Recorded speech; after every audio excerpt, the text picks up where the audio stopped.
All right, it's time for us to have a recorded lecture because we had a snow day and I can't really sacrifice what I wanted to talk about, so I'm going to give you a way to learn about these things without being in class.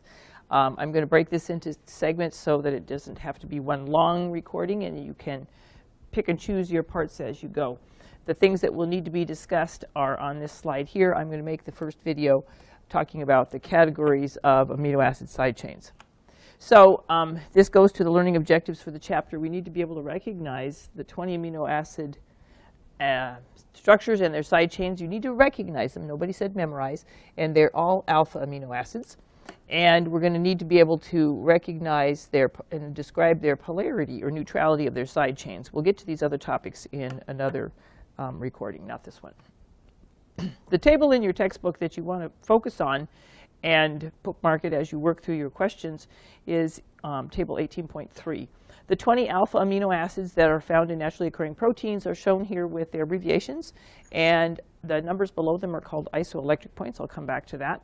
And there's four color coding aspects to notice here. All of the amino acids are shown with a blue nitrogen amino group, and they're amino acids because they all have an amino group, right? And then they also have a red acid group on the right side, and you might want to color code these or just pay attention to them on this chart. In addition, they also have a black alpha carbon. The alpha carbon is the one that's in between the amino group and the carbonyl carboxylic acid group. So that's this one in the middle. That's the alpha carbon. Don't underestimate that. And then the green part is what makes each of them unique. We're going to call that the side chain. So pay attention to side chains because they're what makes amino acids interesting, and one amino acid is distinguished from the next based on its side chain. Now, the top half of the chart here is the ones that are noted to be nonpolar and neutral side chains. And if you look at those green portions, it should be evident to you that they contain carbon and hydrogen and not much else. There is an exception in methionine with the sulfurs on this one right here. Not a fretting matter, but it's just a little bit different. Mostly carbon otherwise. And tryptophan does have a nitrogen, but it is a lot of carbon surrounding it, so that nitrogen is quite outnumbered by its surrounding being all carbons and, in fact, aromatic rings.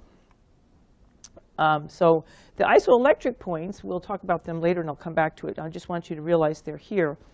They're noted, and the values are shown to be all between 5 and 6.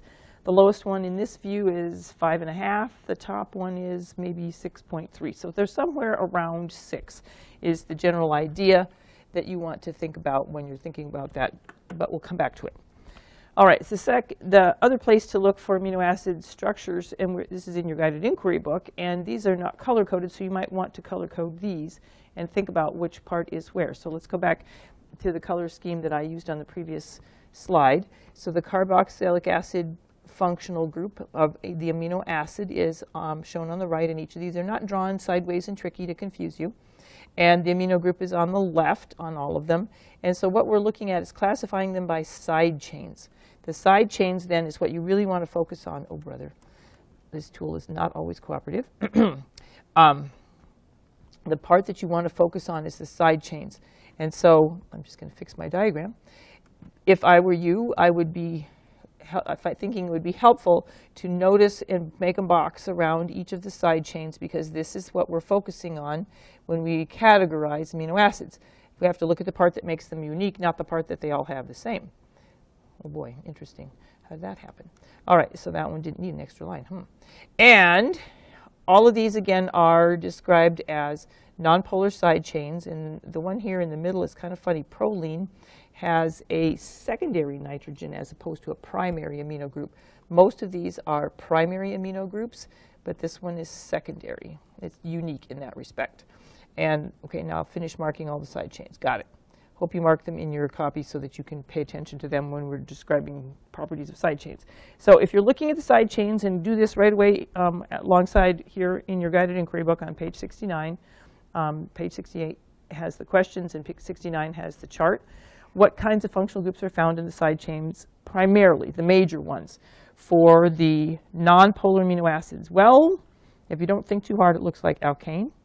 You can find at least one example of an aromatic one, that's phenylalanine and tryptophan, that one and this one. Don't worry about spelling and names. You won't ever have to get them right. It'll all be provided for you in abbreviations with 3 letters, and that's as good as you get. What you have to get. If you find anything else in these side chains, I don't think so. Basically, that's it. All right, so the next part of the chart in the lower portion of the page, let's mark the side chains so we keep track of what's what. The polar neutral ones include these 2 here. They're asparagine and glutamine. First one sounds like a vegetable, right? And the second one sounds like a muscle group. And then, don't need the extra lines, man. And then what do we see in these next ones? That looks like alcohols, doesn't it? And so really, in fact, this is a revisiting of functional groups that we've seen in organic chemistry, but now they're occurring specifically in the context of proteins. The one in the middle is in the polar neutral group, but it is kind of on the fence. When you've gone through this model building lab with amino acid kits, you will realize that cysteine is not especially polar. It's kind of on the borderline. The bottom part of the chart then, and I put boxes on each of these portions to kind of give you boundaries, which ones belong where, has 2 on the left that are described as polar acidic, and the 3 on the right are polar and basic side chains. So make sure you take note of where they are, make them, highlight them, do whatever you decide that makes sense in your book. And so now we need to figure out what kinds of things are found in the side chains of polar amino acids. This would be the second question on page 68. And so looking at the major things that make them polar, well, I would say, if I'm not trying too hard, that I'd see amides. Oh, brother. Amides are in 2 things. The asparagine and the glutamine have amides, right?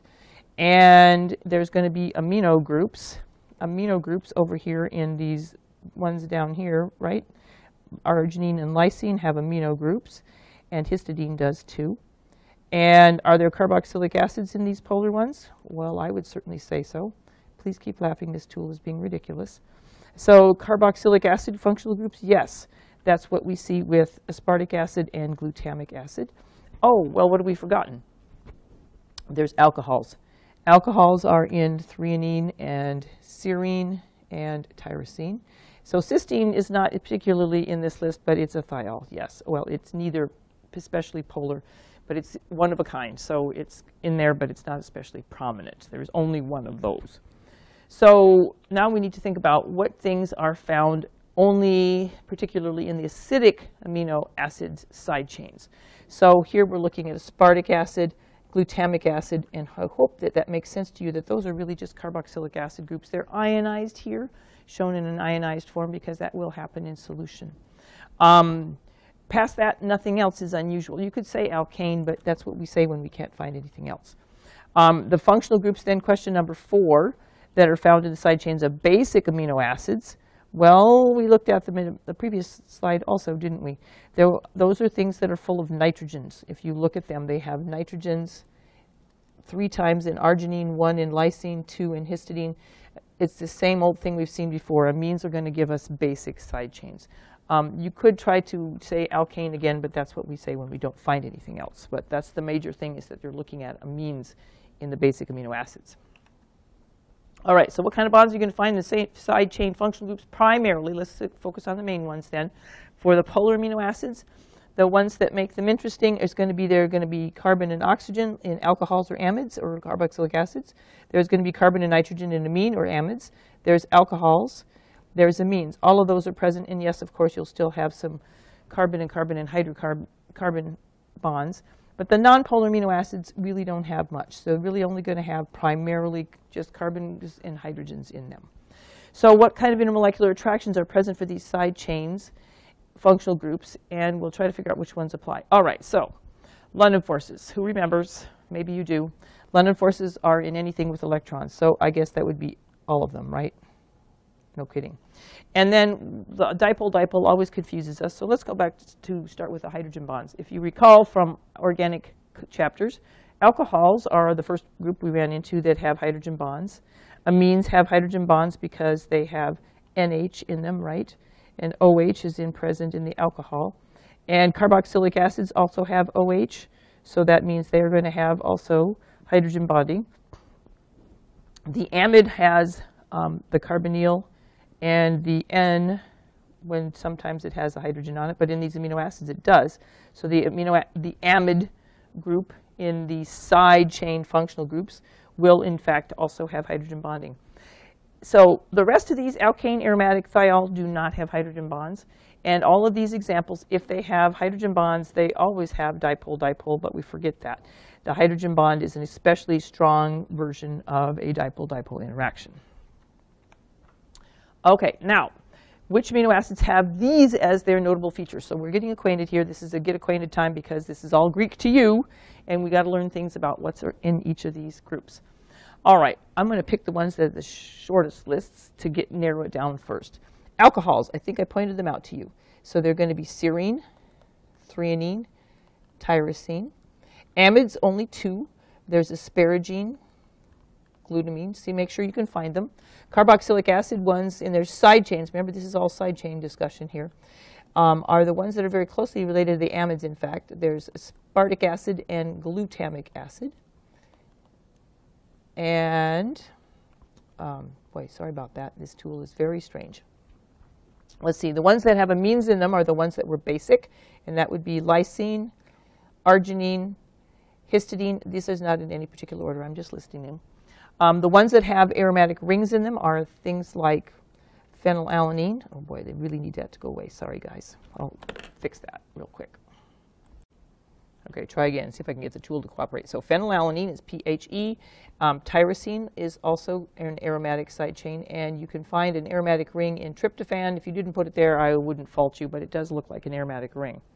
The ones that are only alkane are the ones that just has carbon and hydrogen in them, are across the top row of the chart. So look over there, and I'm not writing these in any particular order right now, but there would be alanine and leucine and isoleucine and valine and proline. And if you wanted to put glycine in there, you might, but it's only a hydrogen, so it's really not an alkane anyway. That's kind of a overstatement to call it an alkane. Its side chain is a lonely little hydrogen, nothing more. All right, now one of them is a thiol. I think you might have seen that one. It's the one that's SH. Remember what SH, thiol is an SH group. And the only one that has that is cysteine. Now, one other group that shows up in this list is something that's going to puzzle you for a minute. What on earth is a thioether? Thio, if you recall, means that it contains sulfur. And so there's one other amino acid that has sulfur in its side chain, and that is methionine. So you don't need to memorize these. You just need to be able to classify them according to what's present and realize that their different types of functional groups give us certain kinds of properties. Now, further definition of these things is going to be hopefully not too tricky for you to figure out which side chains are going to be the ones that are hydrophobic and which ones are hydrophilic. Hydrophobic means they do not like water. And the ones that are hydrophilic like water, right? It's what their names sound like. And so the hydrophobic ones are the ones that are nonpolar, and the ones that are hydrophilic are the polar ones. Things that have all those functional groups that allow for hydrogen bonds, literally. All right, a couple more points here. So let's try some humor. Pirates' favorite amino acid is going to be arginine. So how would we classify this amino acid side chain? Well, what do you see? I see nitrogen 3 times, and that would be amino groups, and therefore I would call that a basic side chain. Basic side chain. Don't forget that they always have an amino group and an acid group. We're not looking at that. We're only looking at the side chain here that is referred to as being basic. And it leads to funny cartoons. Flo and Friends, I love Thanksgiving. This thing's the cat. It's truly a day to be thankful, particularly for tryptophan. Well, that funny thing there is called tryptophan. TRP is its abbreviation. And what is its classification? It does have a nitrogen in there, like the one on the previous slide, but this time it is got a lot of neighboring carbons, hydrocarbon, in fact, aromatic characteristics. And so this one is going to truly behave as a nonpolar side chain. It may fool you at first, but if you remember from lab, it's the one oddball that actually has nitrogen in it on the nonpolar side chains.